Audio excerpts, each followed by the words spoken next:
संसद भवन में पधारे सभी भारतीय पुलिस सेवा के प्रशिक्षुक अधिकारी का मैं संसद परिसर में आपका हार्दिक अभिनंदन करता हूं, स्वागत करता हूं। आप सब लोग वर्तमान और भविष्य की चुनौतियों के साथ नए भारत के बदलाव के साथ, और मुझे लगता है कि जब आपकी ट्रेनिंग पूरी होगी तो हम कई कानूनों के नए बदलाव के दौर से गुजरेंगे। इसलिए इस संसद भवन के अंदर आपका ये ट्रेनिंग प्रोग्राम महत्वपूर्ण भी है, कारगर भी है और आपको सीखने का, अनुभव का बहुत बड़ा लाभ इस संसद भवन के इस ट्रेनिंग प्रोग्राम से मिलेगा। आप संघ लोक सेवा की एक महत्वपूर्ण, चुनौतीपूर्ण परीक्षा के पास होकर आए हैं। भारत में संघ लोक सेवा आयोग की प्रतिष्ठा आज भी दुनिया में एक बेहतरीन सुयोग्य अधिकारी चयन करने की प्रतिष्ठा है, और आप सबने भी इस परीक्षा में बहुत चुनौतियों से इस परीक्षा में उत्तीर्ण हुए। कई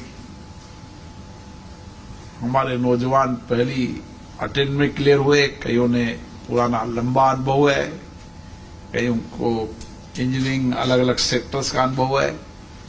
लेकिन मुझे जानकारी मिली कि 60% इंजीनियरिंग सेक्टर के लोग भारतीय पुलिस सेवा में चयन हुए हैं। और मुझे ये भी अच्छा लगा कि सभी राज्यों का प्रतिनिधित्व मिला है। महाराष्ट्र से भी बड़ी संख्या में चयन हुए। मैं राजस्थान से आता हूं, इसलिए राजस्थान में भी इस बार रिकॉर्ड आईपीएस अफसरों का चुनौतीपूर्ण परीक्षा में पास हुए हैं। मैं सभी को पुनः बहुत बहुत शुभकामनाएं देता हूं, बधाई देता हूं।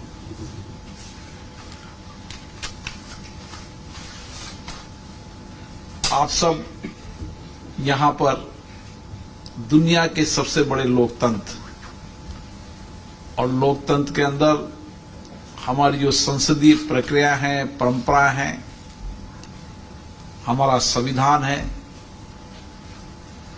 उस संविधान का अध्ययन करेंगे।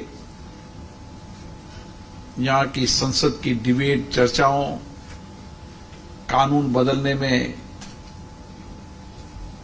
महत्वपूर्ण भूमिका निभाने में जो संसद की है, उसके कानून बदलाव कैसे हुए, क्या डिबेट हुई, क्या चर्चा हुई, क्यों आवश्यकता थी, ये सब भी आप अनुभव करेंगे।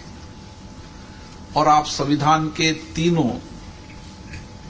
कार्यकारी, विधायी और न्यायिक शाखाओं के बीच में किस तरीके से सामंजस्य बनाकर और हम जनता के विश्वास, भरोसे को कायम रख सकते हैं।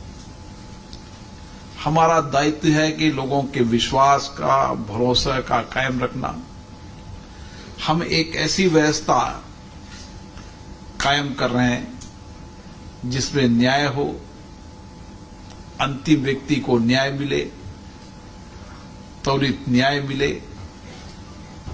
सुरक्षा मिले, और सुरक्षा के साथ हमारा शासन सुशासन हो जिसमें पारदर्शिता भी हो और जवाबदेही भी हो।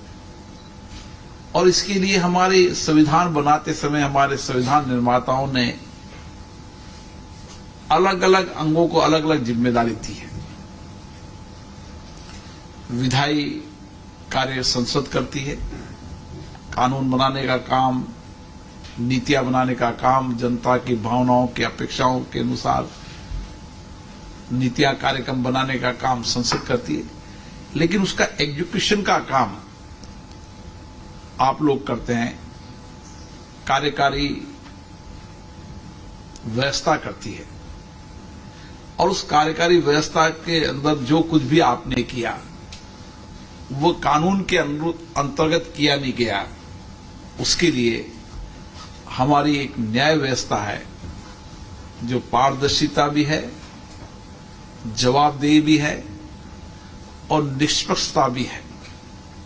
इसलिए तीनों अंगों को सामंजस्य करते हुए हम एक बेहतर शासन प्रशासन और विशेष रूप से आपकी सुरक्षा की जिम्मेदारी, एक महत्वपूर्ण काम आपकी जिम्मेदारी पर देश ने दिया है। आप सोच भी नहीं सकते कि आप पर कितनी महत्वपूर्ण जिम्मेदारी है। आप जिस जिम्मेदारी के साथ काम करेंगे उतने ही लोगों का विश्वास भरोसा प्राप्त करेंगे। आज दुनिया के अंदर कानून व्यवस्था सबसे महत्वपूर्ण विषय है। भारत में भी लॉ एंड ऑर्डर सबसे महत्वपूर्ण व्यवस्था है। जिस देश का, जिस प्रदेश का लॉ एंड ऑर्डर बेहतरीन होता है, ईमानदार काम करने वाले अधिकारी होते हैं, पारदर्शिता से काम करने वाले अधिकारी होते हैं, जवाबदेही से काम करने वाले अधिकारी होते हैं और समाज के अंतिम व्यक्ति तक हम न्याय के साथ उसकी सुरक्षा की गारंटी देते हैं। ऐसी महत्वपूर्ण जिम्मेदारी का काम आप करने जा रहे हैं। मुझे विश्वास है, भरोसा है कि भारत में जिस तरीके का अनुशासन हमारी पुलिस फोर्स में है, अर्धसैनिक बल में है, हमारी सेनाओं के अंदर है,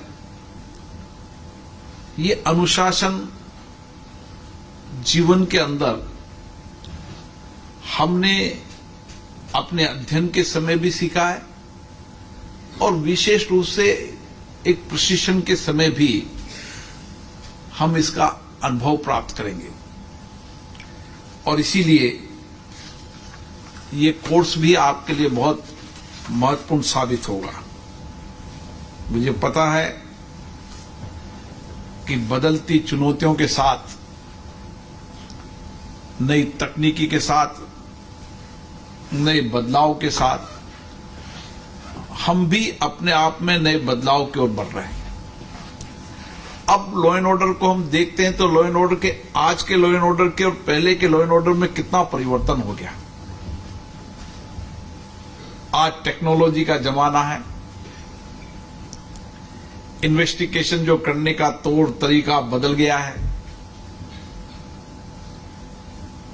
और इस समय हमारा नौजवान नई सोच के साथ, नई तकनीकी के साथ, नए अनुभव के साथ एक पारदर्शिता तरीके की इन्वेस्टिगेशन करने के लिए सक्षम हो चुका है और सरकार ने इस दिशा में व्यापक बदलाव किया है। सरकार आईपीसी, सीआरपीसी और एविडेंस एक्ट में भी नए परिवर्तन करने का विचार कर रही है। उसके लिए संसद की समितियों ने व्यापक विचार विमर्श किया है, सभी स्टेट होल्डरों से व्यापक विचार विमर्श किया है। तो इस बदलते दौर के अंदर हम आज के प्रचलित कानूनों को कैसे बदल के वर्तमान परिस्थितियों के अनुसार प्रासंगिक बना सकते हैं, इसके लिए जब विधायी संस्था काम कर रही है, वही हमारी एग्जीक्यूटिव बॉडी भी उसी दिशा के अंदर काम कर रही है, उसी सोच चिंतन से काम। हमारी न्यायिक प्रक्रिया भी उस दिशा के अंदर काम कर रही है और इसीलिए त्वरित और जल्दी न्याय मिले, इसके लिए आप देखेंगे कि विधायी कार्यों में नया परिवर्तन का दौर चल रहा है, कार्यकारी के अंदर नया दौर परिवर्तन चल रहा है, न्यायिक प्रक्रियाओं में बदलाव चल रहा है। ये बदलाव का समय है, ये बदलते भारत की नई तस्वीर है और इस नए बदलते भारत की तस्वीर में एक बहुत बड़ी जिम्मेदारी आपको मिलने जा रही है। मुझे आशा है कि आप नए बदलते दौर के अंदर अपने आप को एक बेहतरीन तरीके से सुशासन स्थापित करने में सफल होंगे। मुझे मेरे नौजवानों पर बहुत भरोसा है, उनके सोच पर, उनके चिंतन पर, उनके नए रिसर्च पर, उनके तकनीकी ज्ञान पर। क्योंकि दुनिया के अंदर भी देखें तो भारत का नौजवान जहां भी काम कर रहा है, जिस सोच के साथ, जिस चिंतन के साथ, रिसर्च के साथ, टेक्नोलॉजी के साथ काम कर रहा है, भारत में भी और भारत के बाहर भी भारत के नौजवानों की सामर्थ्य, नया भारत का सामर्थ्य हम देख रहे हैं। और इसीलिए आप संसद की प्रक्रियाओं, परंपराओं, प्रपाटियों का तो जानेंगे सही। संसद ने भी बदलते हुए प्रौद्योगिकी के लिए नए परिवर्तन किया है। डिजिटल संसद हो, ऑनलाइन क्वेश्चन हो, ऑनलाइन आंसर हो, कम से कम कागज का उपयोग करना, टेक्नोलॉजी का अधिकतम उपयोग करना, और जिस तरीके से संचार साधनों के माध्यम से तुरंत जो जनप्रतिनिधियों का कार्य व्यवहार है वो आम जनता तक जाता है। और इसीलिए आप भी टेक्नोलॉजी का उपयोग तो करेंगे सही, लेकिन आपके आचार व्यवहार, आपकी कार्यकुशलता की जानकारी जनता को हर क्षण मिलती रहेगी। और इसीलिए हमेशा ट्रेनिंग हमें कार्यकुशलता को, दक्षता को बदलते दौर के अनुसार एक ऐसी व्यवस्था देता है जो निश्चित रूप से हमारी दक्षता को बेहतरीन करने का काम करता है। क्योंकि एक समय होता है जब आपका अध्ययन का समय होता है, अध्ययन के बाद फिर इंटरव्यू होता है, और फिर वास्तविक जिंदगियों के अंदर जो एक व्यवहारिक जिंदगी है उसमें आपको काम करना पड़ेगा। इसलिए आपकी और पुलिस अधिकारी और जनता का सीधा संवाद, जितना संवाद रहता है उतनी बेहतरीन जानकारी मिलती है। मेरा मानना है कि एक सफल पुलिस अधिकारी वो होता है